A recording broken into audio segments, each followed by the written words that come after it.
Welcome to Insights in Sound, where we talk to the people behind the scenes, behind the technology, and behind the music.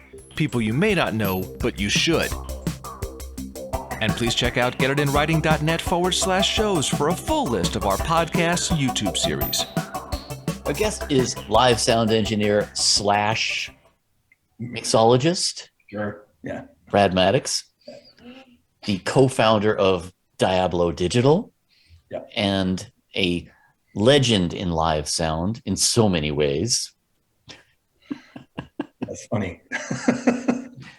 Oh, man, it's really true. It's really true. You have been out with some of the best. You have been doing this for a long time, and Thank you. We'll get into some of that in a minute. But let's start off with what I always like to start off with, was just a little bit of background on you. I assume that you came up as a musician like most of us. I am, like most of us, a failed musician. Yes, I did. It's not failed. It's redirected. Redirected. I did. I was a keyboard player. So in high school, I played like Fender Rhodes and a Mini Moog, and I had an organ, and played in a bunch of high school bands and some professional bands, sort of low-level professional bands. And when I was 16, 17, I was playing in bars with a band that did a lot. We had a horn section. We did a lot of tower power, and I was playing organ. And went kind of on into college and got more into the synthesizers and stuff. I wound up being the guy in the band that knew how to set up the PA. Typically the keyboard player, yeah. Because they're the geekiest of the bunch, yes. I don't know, apparently, yeah. Mm-hmm. Well, but you know, that's funny. I had this conversation just a few minutes ago with a friend, and we were talking about the idea that because you've been on stage, it gives you that certain awareness of what the people you're mixing are going through. It gives you that other perspective. Yeah, and I did do a lot. I did for a few years, sort of my specialty was more monitor engineering. I think that was helpful.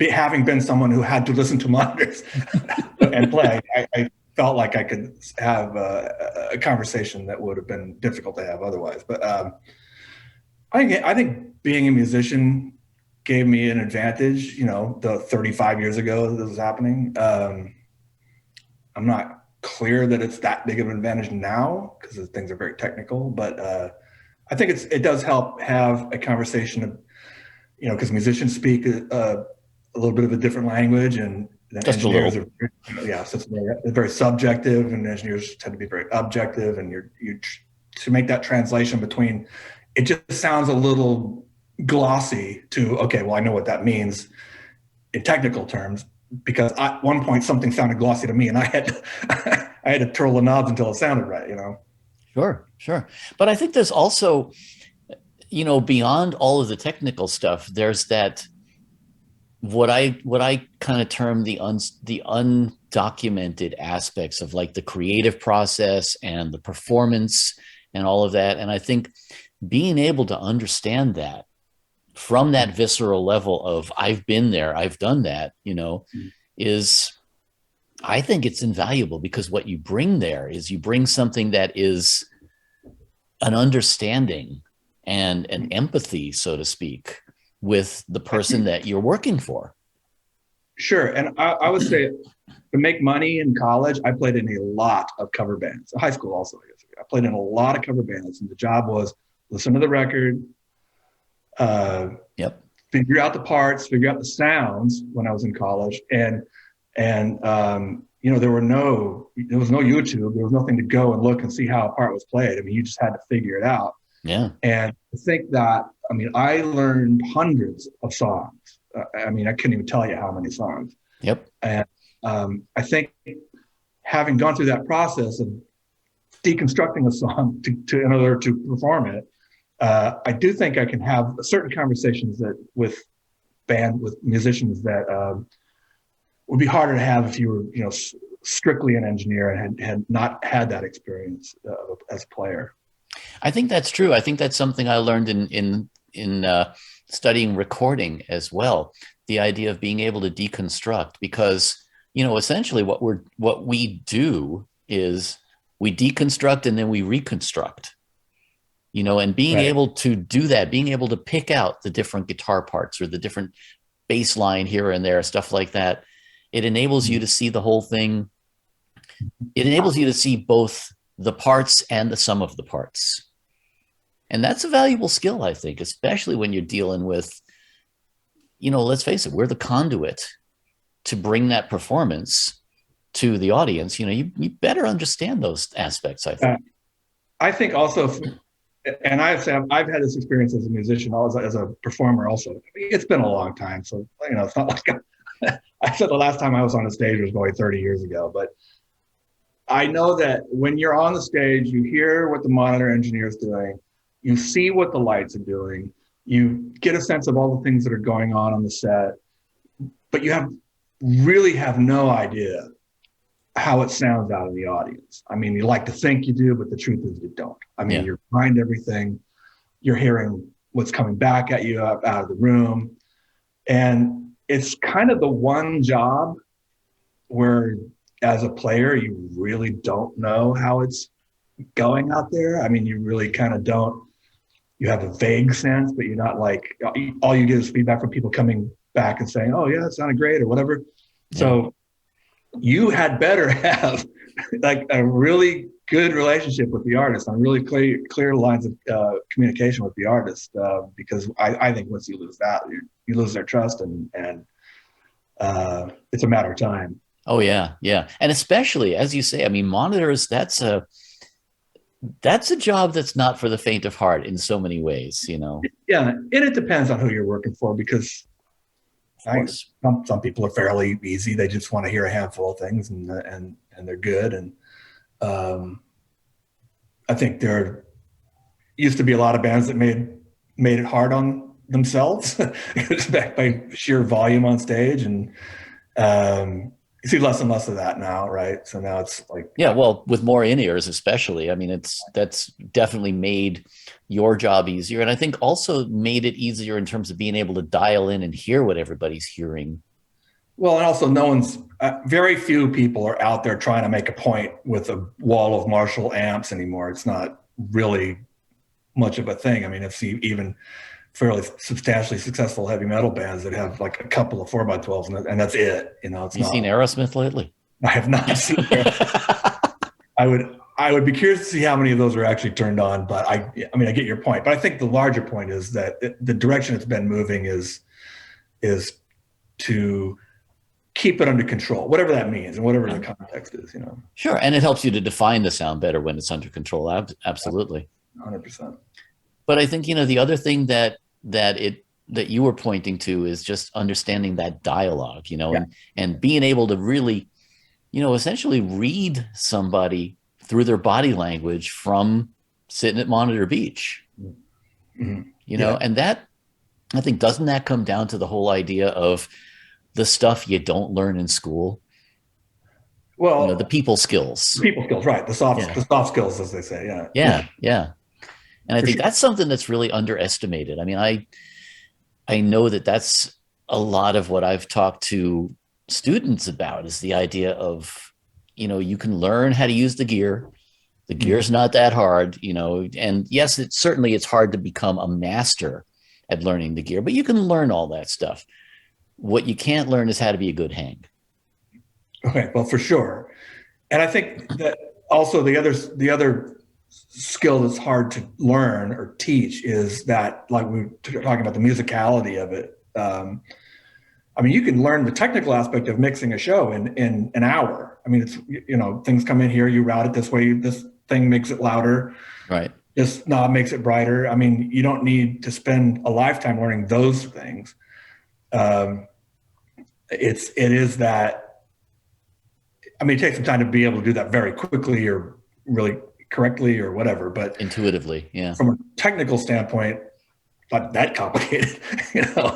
It's what needs to be louder than what else, basically, right? Yeah. So, but yeah, you do need to be able to. You're out there, and they can't hear the work you're doing, and everything they hear is going to be word of mouth, and you better be nice to those people too, by the way. Yep.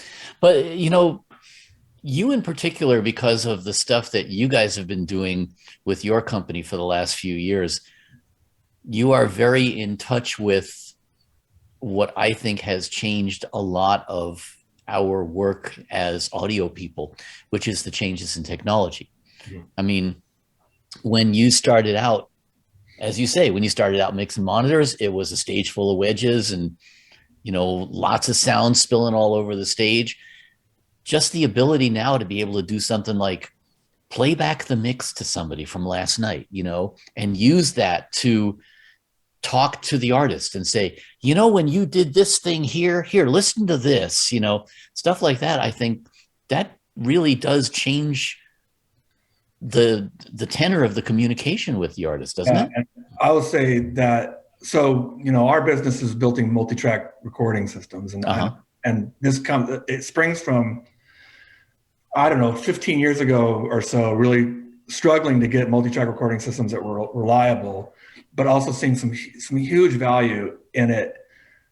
And we can touch on some other aspects of it, but one of the big points for me was being able to play a mix dynamically as it was being mixed back to the artist and have a conversation in that context, as opposed to, well, here's a CD from last night, and then, there's a day off, and then the following day they send you some notes or come by and talk about it, and then you make a few tweaks, and then you make another CD, and like that is just painstaking. And frankly, I've been on tours where it never got to the point where where it was what the artist wanted, and the same thing would happen in the control room at rehearsals, and I play it back and just say, well, okay, what do you think about this? What do you think about that? And within 10 minutes, it's done. Yeah. I can tell you countless stories of sitting, Geddy Lee down has some number of bass inputs and he likes a certain balance. And I'm just me putting the DI up at 0 and saying, here, raise the faders until you like it. Yeah. You do it. You know how to mix your sound, go for it. And, we have a little discussion about it and that's it. Those faders don't move for the whole tour. But, that's a, weeks long conversation if we're just swapping, MP3s. Not to mention that, you're having these conversations, but then the next gig is going to have a lot of different conditions. It's going to be a different room. It's going to be different amount of bodies in the room, different weather, all of that stuff. So you are, as you say, you're guessing. Yeah. And it just takes a lot of the guesswork out of it. And I've seen it happen in monitors too, where the monitor engineer was struggling with one of the band members and he just played it back and asked the guy to come over here. Let's listen to it together. And a problem that I know these guys. I know this would have gone on for weeks if not for this ability to do this. And they just sat there and EQ'd it for, 15 minutes, and that was it. You never heard about it again. That to me, I've had it happen over and over and over where we're in the context of playing the mix back through the room and having the band listen to it. They're all up there. They've got their inners in. They need to hear totally different things. They have a totally, who knows what their perception of how it sounds out front is, because it's based on, well, I need to hear the click. I need to hear the guitar, I need the vocal really loud. Yeah. When they come out and listen to the mix, it's a completely different perspective. And, thankfully, every time I've done that, they've turned around and said, oh my God, this is amazing. But they're basing it on, whatever they have to do to hear themselves on the stage and compare. Which is, as you say, that's completely different. The drummer is going to want to hear completely different things than the vocalist is going to want to hear, and so on and so forth. Of course, and depending on the act, they've got this click whacking them in the side of the head every half a second. And I think that ability to interact with the artist in that context, it's huge. It's probably the number one reason to multi-track record live. It's true. Others, but that's the biggest one to me. So let me ask you another little controversial or semi-controversial one with regard to being able to remotely mix stuff. And I don't mean like not being in the venue, but there's been the whole technological shift of being able to walk around the room with a tablet. And I'm not saying you would mix a whole show with a tablet, but when you're doing front of house, does that change your perspective to be able to walk around and know what it sounds like over there? Well, I would say, so it's interesting you bring this up. So of course, when you stand anywhere in a room, you're going to have a different sound. Somewhat different. different. I mean, it's a lot better than it used to be. I mean, with the PAs are a lot more even. Oh yeah, coverage. yeah. I mean, it used to be you couldn't move. You know, if you went over to, by the time you got to channel 1 to EQ the kick drum, it sounded different. Yeah, You know? I mean, loudspeaker technology in general has changed so much. Yeah. Yeah. So great. I think there's 2 aspects to this. One is, yes, when you're in a different part of the room, you know, we do this sometimes when we walk in the afternoon. Like, okay, I'm up in the top, and boy, that kick drum's super boomy up here in the upper bowl, right? So of course, you have an solo. empty hall, so you don't know what it's going to sound like full of bodies, too. Yeah. Yeah, but yeah, that's true. On the other hand, you have an FFT, so you can sort of get an idea. Yeah. Yeah. So you might make changes to not necessarily a particular instrument, but what the PA is doing up there to make that to you know, correct for it. But there's another thing that you bring up, and I try to do this every night. I try to take some time, if it's a minute or 30 seconds, and just step away from the desk and just go 6 feet back or something. Yeah. Because it's crazy how when I don't have my hands on faders or my finger on a knob or I'm touching a screen, when I'm not doing that and I just step away from the technology and just stand there and look and listen, it's a way different sound. It's a totally different perspective. And I think it's really useful to do. And the good news is it usually sounds better when you just step away from the screens and the knobs. Yeah, it's interesting. It's almost analogous to, you know, if you're driving a car versus being a passenger. Right. Oh yeah. Great analogy, actually. Like you have a completely different sense of how in control you are, or whatever. Yeah. You're a passenger in a car, or maybe you're not even paying attention. I just think that when you step back away from the desk and you know, fold your arms and just stand and look at the show for a minute, it's a change in perspective, and it's really useful. And I've known guys, engineers, who have made a point of not doing anything in the first song. Like, for example, just like I'm, you know, not fighting with the band for some amount of time at the beginning of the show. I'm kind of the opposite. I like to mix the first song in my head before the show. But I mean, it's an interesting thought, you know, that you're just going to take it in for a moment and get that perspective before you start fiddling with stuff. And I'm assuming you can, yeah. I also think if you're EQing the hi-hat in the 15th song of the set, you should probably just turn it off. You shouldn't be working, but okay, that's another story. Anyway. Yeah. So speaking from the perspective of someone who has been on a whole lot of tours with a whole lot of, shall we say, very, very different personalities. Yeah. I want to go back to that whole issue of the unspoken stuff, because, you know, so many, especially now, because unlike when us old farts were coming up, you can go to school now. You can learn a lot of this stuff.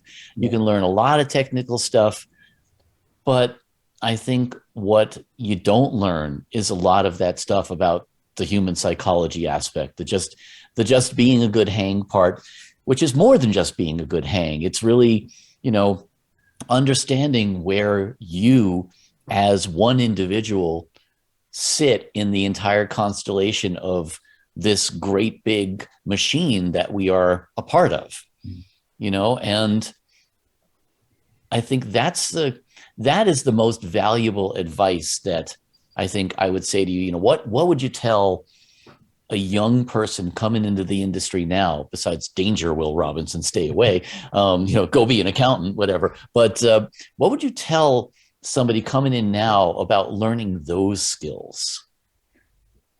It's interesting. So yeah, I've worked with quite a variety of personalities. So some of whom you have really pleasant and some of them were really difficult. Challenging. Yeah, fine. I find like the ones there are ones I had more fun hanging out with than others, but I would say that, so let's just talk about the difficult ones, because the easy ones are easy, right? I mean, I think that, first of all, it can't always be about the show, but I think that when if musicians are, the musicians are sort of artistic and difficult artists, you know, to work with, and they're very, I don't know which side of the brain it is exactly, but you know, they're very sort of creative and frustrated. And I think that it's really smart to just be really direct with them and honest, and not beat around things. And they tend, my experience, they tend to react well to that. It doesn't mean you have to be a jerk or blunt, but they want to know. First of all, most of those people have like 10 people around them saying yes to everything. Yeah, and they tend to like respect someone just saying no when the answer should be no, or if there's if something's problematic, just saying that it's problematic. So that's been my experience. I've never been flat out fired from a tour. So far it's worked. And I think I've always gotten sort of a good reaction to doing that from the artists I work for. I'm sure a lot of it depends on the delivery. Yeah, I'm not saying, again, don't be callous. Yeah. I mean, you got to respect their feelings and what they're trying to do with their show. Mm-hmm. But I do think, if it's a problem, if there's a problem, or if something's not working, or if they're doing something that's not working, then you need to tell them, as professionally as you can. Mm-hmm. Yeah.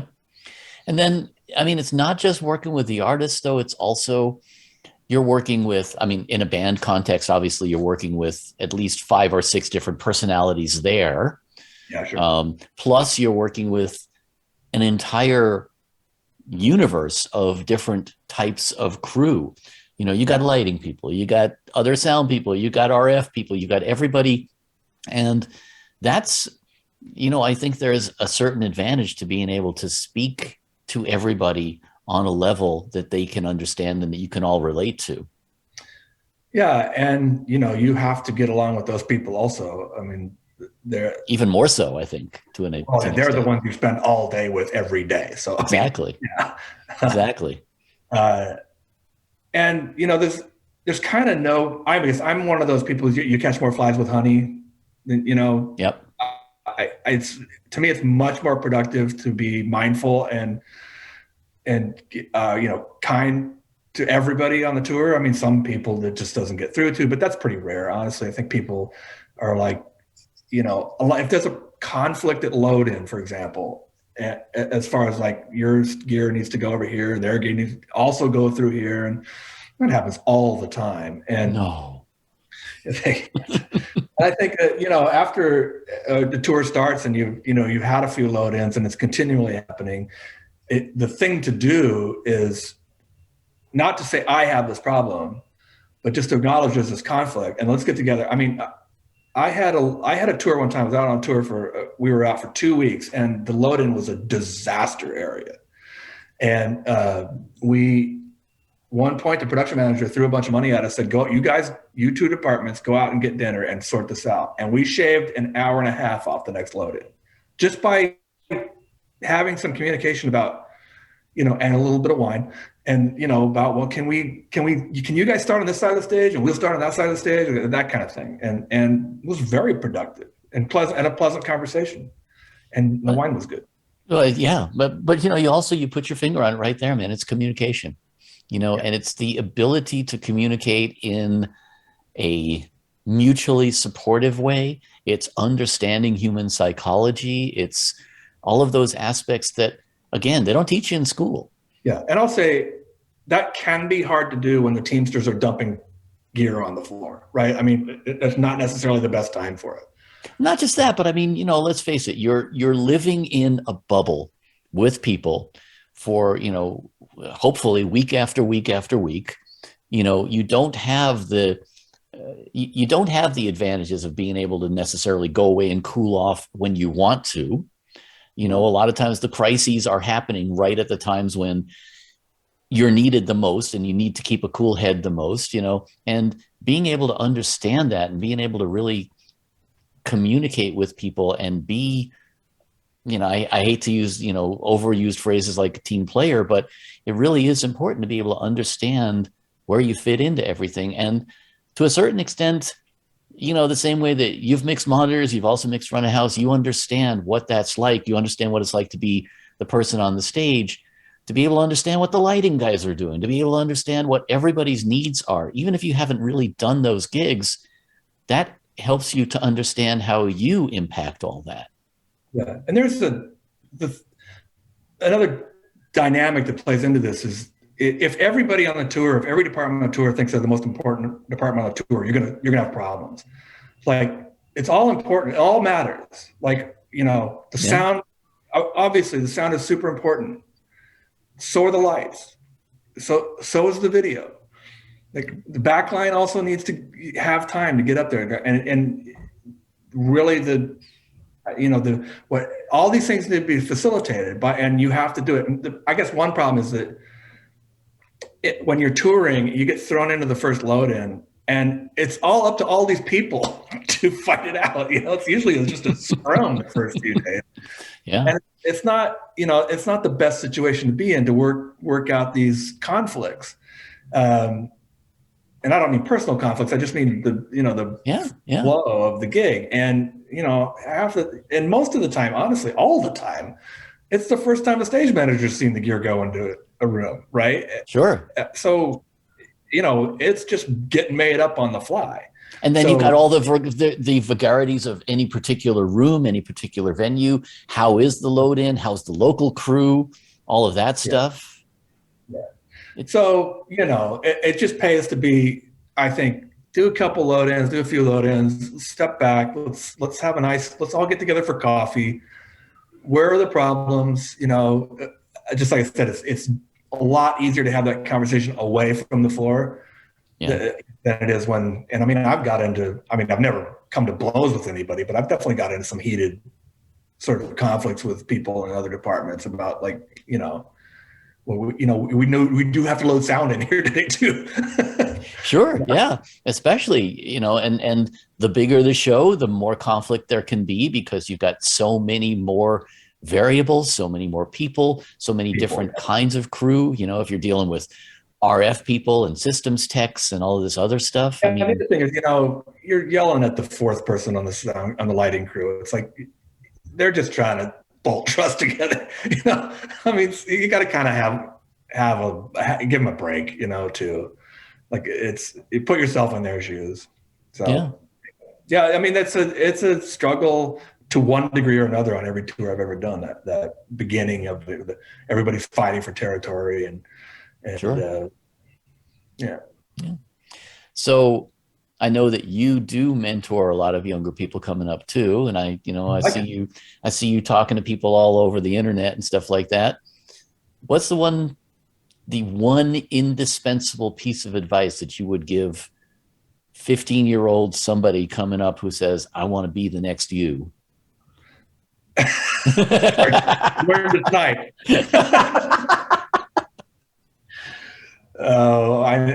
You mean from a technical standpoint, or just in general? No, actually, I would say technical stuff is easy.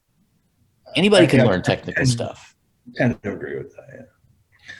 Yeah. Well, I think we touched on it earlier. Like, the thing that was really helpful to me, and I don't think you have to be a musician necessarily to be good at on tour as an engineer. I think it helps to have a pretty healthy appreciation for what goes into creating a song, and the sounds and